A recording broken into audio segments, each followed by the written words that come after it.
Madame, Monsieur, bonsoir. Bienvenue à ce journal. Les titres à la une. L'ambassade américaine à Port-au-Prince appelle le pouvoir en place à ne pas abuser la gouvernance par décret.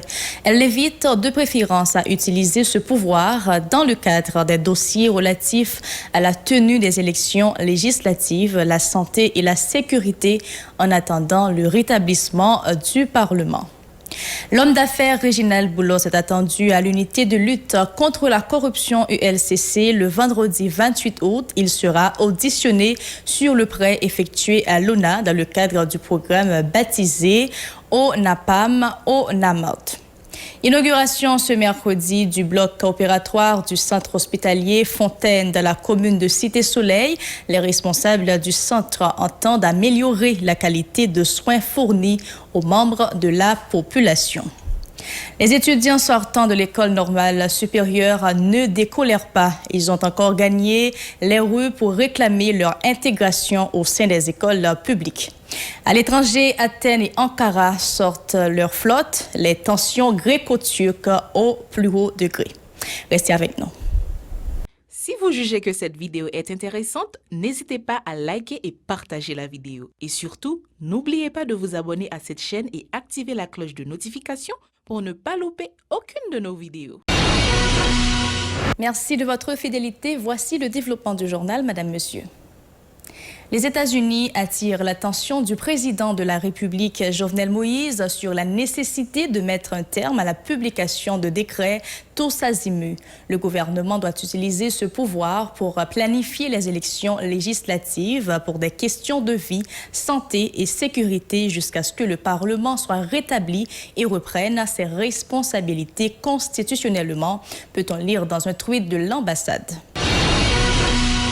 L'homme d'affaires Réginald Boulos est invité par l'unité de lutte contre la corruption ULCC le vendredi 28 août. L'audition se déroulera autour du prêt effectué à l'Office national d'assurance vieillesse dans le cadre du programme baptisé ONAPAM-ONAMART, notant que l'ancien sénateur de l'Artibonite, Yuri Latortue, ainsi que le directeur général de l'ONA, Chesnel Pierre, ont déjà répondu à l'invitation du directeur général de l'ULCC, Hans-Jacques Ludwig Joseph. Dossier économie, environ 47 millions de dollars sur les 150 promis ont été déjà injectés sur le marché d'échange par la Banque de la République d'Haïti. Par cette action, la BAH entend éviter la dépréciation accélérée de la gourde face au dollar américain, selon le gouverneur Jean Badin-Dubois. Monsieur Dubois a par ailleurs annoncé des mesures de sanctions à l'encontre de deux banques commerciales sur le marché national, à savoir la Unibank et la Capital Bank, sans toutefois préciser les motifs. Le gouverneur a fait cette déclaration lors d'un entretien avec des journalistes à la BAH, dont Clefort Dubois et David Mercius, qui représentent la télé Pacifique. Troisième élément, qui n'est pas anti-élément, c'est glissement de marché d'échange vers le marché informel. Pour nous comprendre ça, on va dire, l'heure que ça arrive, à ce moment-là, on dit que bon, des intermédiations qui fait au profit de l'informel. Donc des intermédiations qui fait du formel vers l'informel. Et pour m'expliquer nous, c'est que l'heure que nous avons fait transfert divisé, ratio transfert sur achat de devises, ok? En juin 2020, il était 105%. En juin 2019, il était 105%. En juin 2020, lui, 203%. Ça veut dire qui ça?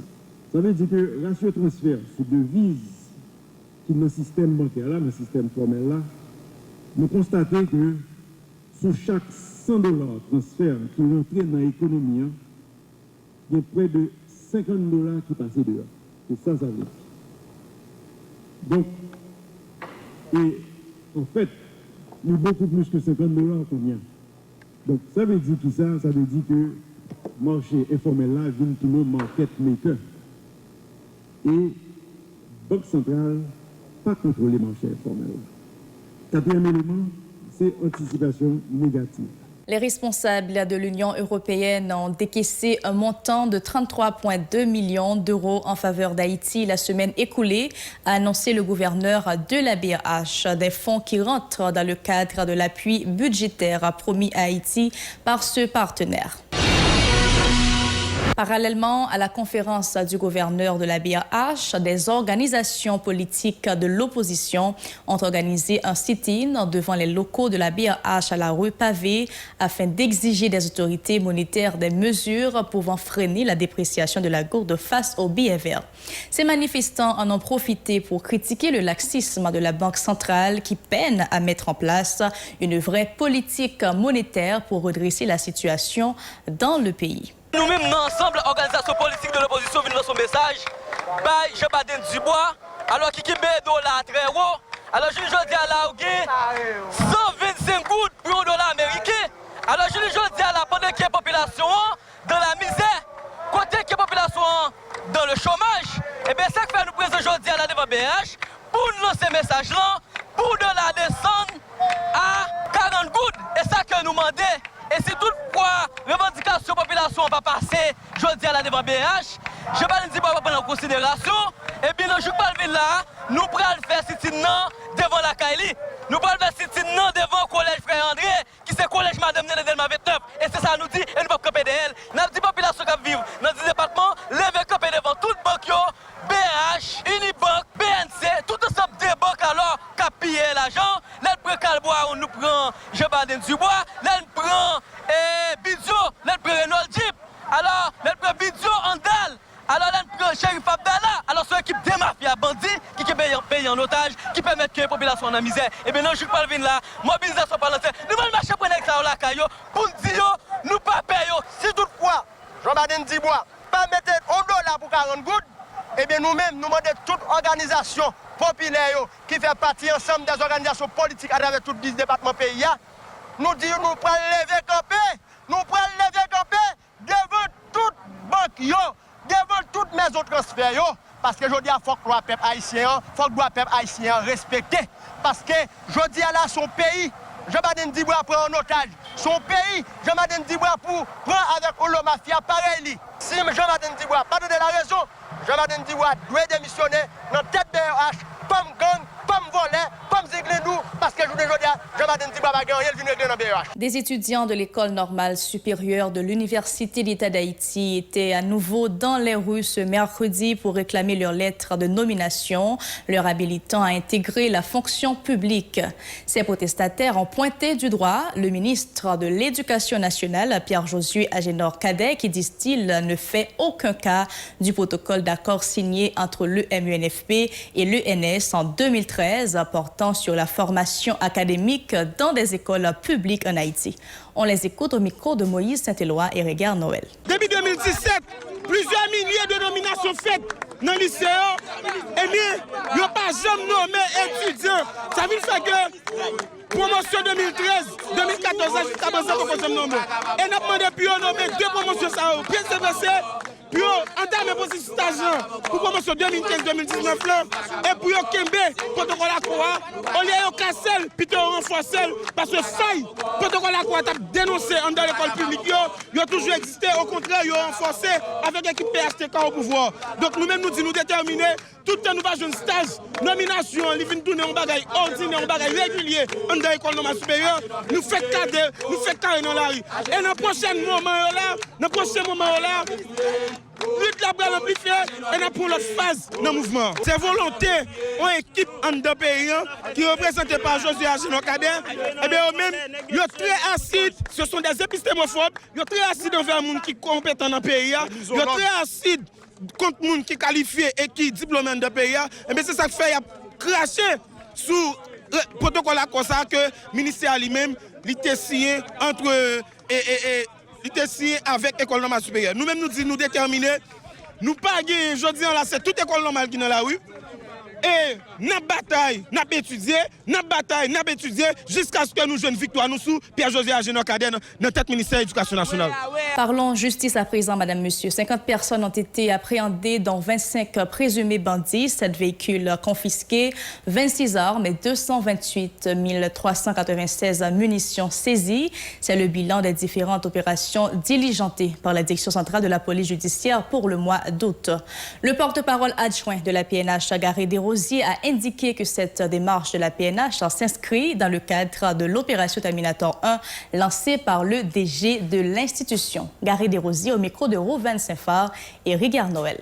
Il y a une cinquantaine de monde qui est déjà arrêté et au niveau département de l'Ouest et l'autre côté, il y a 7 véhicules qui sont confisqués, il y a 5 chaloupes qui sont saisies, il y a 26 armes qui sont confisquées, il y a 228 396 cartouches de tout calibre qui sont saisies, il y a 1324 kg 245 millièmes de marijuana. Il y a 25 présumés bandits qui à la recherche. Il y a tout 4 présumés bandits qui stoppés au niveau Port-au-Prince par la police lors du champ de tir. Il y a 2 présumés qui stoppés sous l'aéroport au niveau d'elle. DCPJ arrêté Bois droit T Junior qui c'est chef gang La Saline, grillé Mackinson Michel. Vrai nom T Junior c'est Serge Renel ou 16 juniors.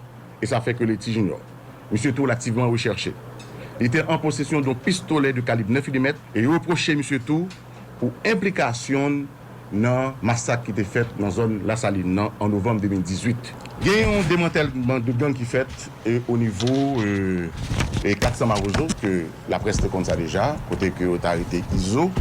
Mais il y a 11 personnes qui, en total, arrêté dans 4 dossiers. Nous avons traité dossier mineur, disons. Petit monde, petit bébé, 4 mois, Godson Joseph, qui était tué par balle avec une autre dame qui était avec lui. 11 personnes, c'est Romulus Mathurin, qui continue à créer Walna ou Pouchon. Monsieur lui-même lui occupé de logistique, base 400 Marozo. Il y a Carlo Désir, alias Ange. Des jeunes garçons interceptés par la DCPJ ont dénoncé leur arrestation et clament leur innocence. Ces derniers estiment que leurs droits ont été bafoués par l'institution policière. Écoutons leurs explications au micro de Rouven Saint-Phar et de Rigard Noël. Nous sommes professeurs anglais. M'a fait pour 9e à la file. M'a fait pour 9e à la file, on m'a volé. N'est-ce pas arrêté non à l'image de CPJ, c'est la vie. Nous avons des puristes, n'est-ce pas personne de la police. C'est un habit total capital. Nous c'est Antoine Oriol. Nous faisons pour CCR. Nous faisons pour institution. M'a pris l'anglais et Chelsea. M'a pris l'anglais et Chelsea.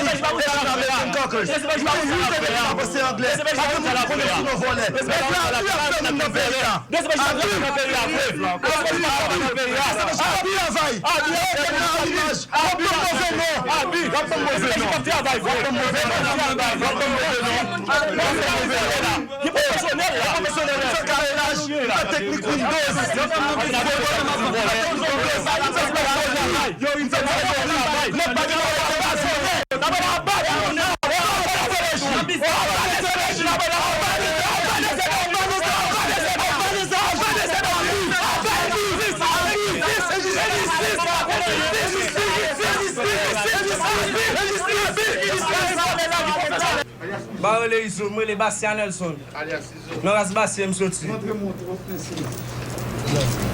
Qui ça arrête tout? Qui ça arrête, mais pas arrêter pour rien. En arrestation, moi là-dedans. Et comment vous les Iso non? Iso? Moi-même, Iso non barrelé. Pas fait mal. Non, pas fait mal. Pas dans base 400 Marozo? Non. Iso, pas dans base 400 Marozo. Iso, pas dans base 400 Marozo. Mais qui ont été? Il a va 11A. Iso, pas dans base 400 Marozo. Barrelé Iso, non chef. Nelson, pas dans base 400 Marozo. Oui, là on parle avec bien. Barrelé Iso. Pas dans base 400 Marozo. Non, pas dans base 400 Marozo. Regardez-moi, vous dites ça. Qui vous me gardez là, chef? Vous m'avez parlé, vous me gardez. On est innocent, mais les machines vont charger. Non, même. Qui est-ce que vous avez cherché femme pour négocier? Pas vous-même? Moi-même. Oui. Qui vous avez cherché femme pour négocier? Qui est-ce que vous avez identifié bandit 400 Marozo dans les dernières de la police? Yes. Pas vous-même pour dire ce que tu fais? Si, pas vous-même? C'est moi qui fais? Oui. Oh. Oh, du soir en fait. Oh, du soir en fait. Me parler. Seulement, pour changer de ces pays, il faut un monde barré même. Non, mon cher. Barré même. Non, mon cher. Machine m'a chargé, messieurs. Machine m'a chargé. Machine m'a chargé. Pas volé. Autre information à présent, dossier santé. Le centre hospitalier de Fontaine à Cité-Soleil a inauguré ce mercredi son premier bloc opératoire après plus de 25 ans de service à la population. Avec 3 salles d'opération, dont une présentement en fonction, le centre hospitalier veut améliorer sa qualité de service à la communauté en offrant, entre autres, des services de soins en trauma thoracique et abdominal, hémorroïdes, hydrocèle et péritonite. Plus d'explications de ce reportage de Moïse Saint-Éloi et de Régard Noël. Situé au cœur de la commune de Cité-Soleil, servant la population depuis plus de 25 ans, le centre hospitalier Fontaine a inauguré son premier bloc opératoire ce mercredi 26 août 2020. Le docteur Max Odolphe Saint-Albin, qui se félicite de cette initiative, précise que ce bloc opératoire peut recevoir tout type de chirurgie et servir à tant d'autres interventions. Il y a une salle de réanimation qui a 4 cabanes là-dedans. Il te montré nous partie stérilisation. Et c'est là-dedans, lorsqu'il opéré, matériel lui a décontaminé, lui stérilisé. C'est là-dedans que il y a certains appareils qui pour décontaminer, qui pour désinfecter. Ouais, nous avons mis 3 salles d'opération.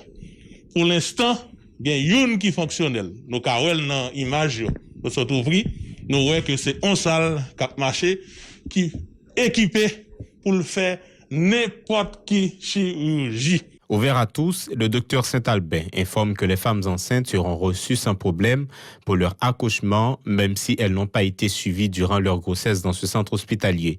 Dans la même veine, il conseille aux personnes atteintes de prostate, de hernie, de kyste et d'appendicite de se faire ausculter par un spécialiste de l'hôpital. Obstétrique gynécologie, ça veut dire qui ça? Femme enceinte là, certainement, il est capable d'accompagner, capable d'accoucher ici là, si besoin de section césarienne, eh bien, il est fait là. On dit qu'il y a un lipome, petit boule qui lève sous le corps jusqu'à gros bagaille, c'est-à-dire appendicite. Pour un problème vésicule biliaire, hernie, l'opération ça a fait ici là. Moun qui a un problème urologie, moun qui a un problème ça aurait les prostate, OK, bagay ça yo ka fait ici là tout. Alors que plusieurs milliers de familles auront à bénéficier des services de ce bloc opératoire qui contient 3 salles d'opération, Georges Ulysse, responsable du centre hospitalier Fontaine, se plaint de la non-assistance financière de l'État dans le fonctionnement de l'hôpital dans un moment où la population est de plus en plus dans le besoin. Ici, zone n'a servi pauvre parmi plus pauvres. Là, son côté de presque exonérer tout le monde parce que 90% de monde cuisine n'est pas capable. Malheureusement, nous avons pile pour mettre ça l'État pour qu'on jamais kembe. Parce que là, nous avons un support l'État, vraiment. Nous avons aucun médecin, etc., qui ont payé pour nous ni rien. Ça a été un accord avec le ministre Florence. Malheureusement, pas aucune suite jusqu'on y a. Comme prochaine étape, Georges Ulysse promet de nouvelles salles d'opération et d'autres services de santé. Prochaine étape là, c'est que nous avons besoin d'un deuxième bloc, une deuxième salle d'opération. Nous gagnons radiographie que nous commençons à préparer, que nous avons ici dans la Genève. Nous gagnons espoir, un bloc que la famille Le Rouge va construire pour nous, qui permet que nous capables de mettre madame qui vient accoucher, monde qui a peine accouché, nous avons un bloc pour eux. C'est ça qui est le plus gros projet que nous gagnons. Toutefois, avec ce nouveau bloc opératoire, Georges Ulysse se dit déterminé à servir la population de Cité-Soleil. Il en profite également pour remercier plusieurs partenaires, dont la famille Le Rouge, qui promet une salle d'opération moderne pour servir particulièrement les femmes enceintes. Yo moun le dit merci en premier c'est grand maître là parce que c'est dicté ban nous l'idée pour nous faire et ban nous patience en début de tout problème nous continuer avancer. Nous gagnons un partenaire que me le dit merci en pile tôt. C'est la famille Le Rouge et avec Le Rouge Actimonio. Et nous pas le grand bloc et avec Le Rouge Actimonio pour mettre que il y a construit un bloc pour nous faire tout son darlé maternité, pédiatrie, etc. Très moderne. Déjà, on a dit, Samuel Le Rouge, un gros merci. Pendant que le pays tente de se remettre de la COVID-19, il est extrêmement important d'encourager la création de centres hospitaliers modernes dans le pays. En ce sens, le centre hospitalier Fontaine se veut un exemple. Nous allons faire un tour à l'étranger. À présent, madame, monsieur, restez avec nous. L'actualité hors de nos frontières. Athènes et Ankara sortent leur flotte. Les tensions gréco-turques au plus haut. Les appels à la désescalade de l'Union européenne n'ont pas empêché Athènes et Ankara de lancer des manœuvres militaires en Méditerranée orientale, alors que les tensions entre les deux pays sont au plus haut. Par ailleurs, le Premier ministre grec annonce que son pays a l'intention d'étendre sa zone territoriale à 12 000 nautiques. Kyriakos Mitsotakis, Premier ministre grec, c'est un droit que notre pays se réserve d'exercer à l'avenir dans d'autres zones maritimes et qui a déjà été exercé par nos voisins en ce qui concerne la Convention sur le droit de la mer et l'application de la ligne médiane lorsque la distance entre les côtes est inférieure à 24 000. De son côté, Recep Tayyip Erdogan avertit que la Turquie ne compte faire aucune concession pour défendre ses intérêts gaziers en Méditerranée orientale.